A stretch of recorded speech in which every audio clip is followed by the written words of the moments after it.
Bom, gente, o vídeo de hoje ele vai ser um pouquinho diferente do comum, do usual, porque eu já há um tempo cheguei a falar nos vídeos aqui que ia tocar no assunto de futebol feminino. Talvez essa temporada do canal seja com mais vídeos da modalidade, até porque tem uma Copa vindo por aí. E é curioso e ao mesmo tempo é ruim que por muitas vezes que eu decida falar sobre a modalidade em si, eu acabe tendo que falar pontos negativos, coisas ruins. Eu gravei um vídeo um tempo atrás, um bom tempo atrás na realidade, sobre o Flamengo, né, da gente estar mais tempo da Copa, mais próximo da Copa e mais distante do profissionalismo, e a gente está cada vez mais perto da Copa e aparentemente a gente também está cada vez mais distante do profissionalismo até de quem é muito profissional. O vídeo de hoje vocês podem ter descoberto pelo título ou por essa introdução aqui, mas eu quero tocar no ponto do Corinthians, do Esporte Clube Corinthians Paulista, do time feminino do Corinthians, né? É muito delicado quando a gente vai falar do Corinthians, porque a gente vê esse time como o principal projeto da modalidade em toda a América do Sul. Não existe time que, no nível do projeto, que pelo entendimento de jogadoras contratadas, toda a questão de CT, toda a questão de treinamento, não existe time na América do Sul que chegue no nível do Corinthians em questão ao tratamento ao futebol feminino, tá? Isso não mudou. Isso não mudou. Isso é fato. Isso não é uma opinião de verdade.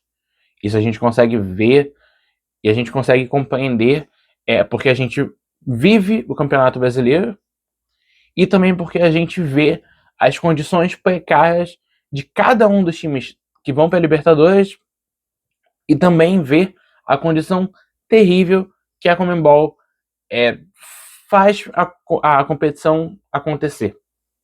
Às vezes não liberando gramado, as partidas são ditas em cima da hora, apenas 2 estádios, muitas vezes com gramados ruins. Enfim, a gente está aí há 2 meses da Libertadores, na verdade até menos, e a gente não sabe os grupos, a gente não sabe as partidas, a gente não sabe onde vão ser os jogos, a gente não sabe praticamente nada. A gente só tem uma data base, que se eu não me engano é de 15 a 31 de outubro, data base que a gente tem desde o ano passado. Mas eu tô aqui para falar do Corinthians, né? O vídeo de hoje também não é para ser tão longo. O que aconteceu?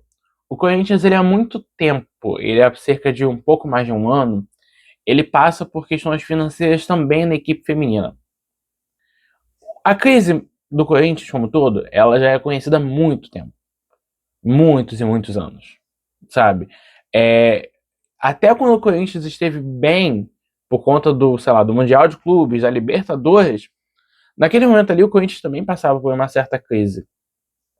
Ainda que conseguisse manter um excelente elenco, tivesse dinheiro para fazer contratações, ficou muito normal a gente ver o Corinthians em crise. Só que essa crise no feminino, ela bateu de vez no ano passado, no começo do ano passado. E daí a gente viu muitas jogadoras que fizeram parte, talvez, do grande elenco que tinha o Arthur Elias durante o comando do treinador. A gente viu muitas jogadoras saindo. Algumas saindo para outros clubes no Brasil, buscando a Ferroviária, buscando o Palmeiras, buscando clubes que também têm uma certa relevância no cenário nacional, e jogadores que buscaram clubes exterior. E aí, obviamente, não é só uma questão de salário, é uma questão de mudar o nível de carreira. E totalmente compreensível quando é essa segunda opção. Só que, depois desse 1 ano e meio do Corinthians um pouco mais desgastado, eu acho que a situação chegou ao seu pior nível até agora. Nessa semana, tivemos um grupo de aproximadamente 10 jogadoras que protestaram junto com a treinadora, né, a Emily, para entender a questão do salário, para entender a questão dos direitos de imagem. O que acontece é, o Corinthians, a diretoria do Corinthians, atrasou os valores de junho e julho do direito de imagens das jogadoras. Além de salário também, obviamente. E aí, o que a gente tem? Como a gente já fala sobre 2 meses, a gente fala sobre junho e julho, a justiça prevê que, a partir do terceiro mês, a jogadora que, não só a jogadora, tá? Mas a atleta que, pelo terceiro mês consecutivo não receber, ela pode pedir uma rescisão unilateral, sem ter qualquer acordo com o clube. Então, as jogadoras cobram, e ainda tem esse tom de um aviso de que, se o Corinthians não pagar mais um mês, alguma jogadora pode acabar saindo do elenco, estando completamente no direito dela. Só que qual é a questão? A gente sabe que o Corinthians no masculino, novamente, atrasa salário. Você tem toda essa questão recente da novela Memphis. Então a gente sabe aonde o Corinthians está financeiramente. Só que o salário, em comparação ao futebol masculino e ao futebol feminino, é uma coisa que não existe. Os dois estão em níveis financeiros completamente diferentes. E aí a Emily chega a dar uma declaração, eu vou tocar na Emily depois, mais à frente, mas a Emily dá uma declaração que é diferente. Que ela fala que se reuniu com o presidente porque tem jogadores ali que realmente um salário vai fazer muita falta. Não é que para um jogador homem do Corinthians o salário não vai fazer diferença. Mas o salário do futebol feminino no Brasil, ele nem sempre, ele muitas das vezes não é suficiente para a jogadora conseguir passar um mês extremamente tranquilo. A Emily, inclusive, fala que as jogadoras do Corinthians que estão no nível bacana financeiramente, não foi só pelo Corinthians, foi por ter uma carreira lá fora, em solo europeu e em solo norte-americano. E diz que as jogadoras que vêm de outros lugares, e aí a gente entende que o Corinthians também tem um elenco com algumas jogadoras de outros países da América do Sul, vêm para cá na esperança de uma estabilidade, porque o cenário do futebol brasileiro feminino é muito superior a qualquer outro país da América do Sul. Mas não tem comparação. A gente vê o quão vergonhoso, se tratando do país, tá? É o tratamento do futebol na Argentina. A Colômbia cresce, mas a gente vê uma Colômbia muito mais com uma seleção pronta do que com uma liga bem formada, sabe? Por mais que a gente tenha times que conseguiram ser interessantes até nessa década, o Santa Fé, o Atlético Nacional, o Milionário, se não me engano, também bateu Libertadores. Então, apesar disso, o nível de competitividade, o nível de profissionalismo da liga, do campeonato nacional como um todo, é muito discrepante de outros países da América do Sul em relação ao Brasil. Então, por isso que é tão complicado esse momento que o Corinthians se coloca. E o Corinthians é um time que tem lideranças no elenco, né? A Tamiris também falou depois do jogo contra o Taubaté. Você tem muitas jogadoras que estão ali há muito tempo. Você tem jogadoras do Corinthians que fizeram parte da trajetória Corinthians Audax, que tem 8 anos. E viram o Corinthians conseguir ter um projeto solo e fazer desse projeto o principal projeto da modalidade no continente. No continente, considerando a América do Sul. Então é muito complicada essa situação que o Corinthians se coloca. É muito estranho ver o principal projeto praticamente se deteriorar dessa forma, sabe? E aí agora a gente tem uma questão que o Osmar Stabile conversou com algumas jogadoras, conversou também com a treinadora Emily Lima, disse que a primeira parcela não é um valor completo, tá? Não é um mês de salário completo, mas a primeira parcela seria paga amanhã, na sexta-feira, dia 28. Em mais uma promessa, dessa vez a primeira promessa com datas. Só que assim, a gente viu tanta coisa da gestão Osmar Stabile recentemente, de promessas, de datas que não foram cumpridas, sabe? Olha aí o Corinthians em transfer ban, e não só um, e não só dois. E o Corinthians faz acordo para conseguir congelar a dívida e não consegue cumprir nem o próprio acordo. Então, assim, é difícil, sabe? Até porque o Corinthians feminino ainda não recebeu o valor do título da Libertadores 2025 e as campanhas da Copa dos Campeões e da Supercopa do Brasil de 2026. Teve até um boato que eu não sei até que ponto ele se tornou verdadeiro, mas que ano passado estava bem quente, que é que o dinheiro que o Corinthians feminino tinha conseguido na Libertadores tinha ido parte para pagar salário dos masculinos, dos jogadores do time masculino. Então, cara, é extremamente chato quando a gente vê novamente o Corinthians nessa situação. O Corinthians é o clube que serviu de espelho para outros tantos times do Brasil, sabe? A Ferroviária tem um grande projeto, onde o futebol feminino ele até é mais valorizado do que o masculino, muitas das vezes. A gente viu o Palmeiras, a gente viu o São Paulo crescendo, a gente viu alguns clubes também batendo certos lugares. É o Flamengo, o Cruzeiro, o Internacional. Mas a gente sempre viu, nesses últimos, sei lá, 8, 9 anos, o Corinthians lá em cima. E agora esse é o destaque da diretoria com a modalidade. Então a gente vai esperar, ver se essa parcela vai ser paga amanhã, ver se essa parcela vai ser paga na sexta-feira e ver no que dá.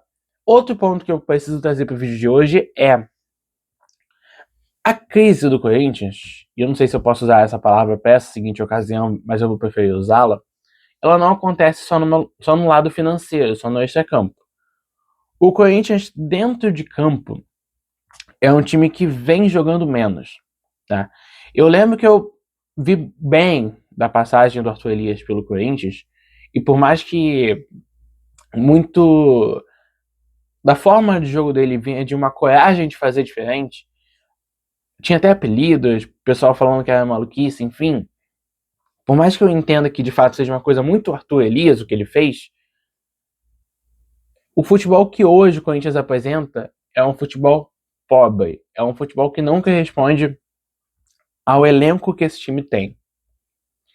E aí as notícias dos últimos 2 dias é que a Emily esteja pressionada e talvez seja retirada do cargo assim que a diretoria encontrar uma opção melhor.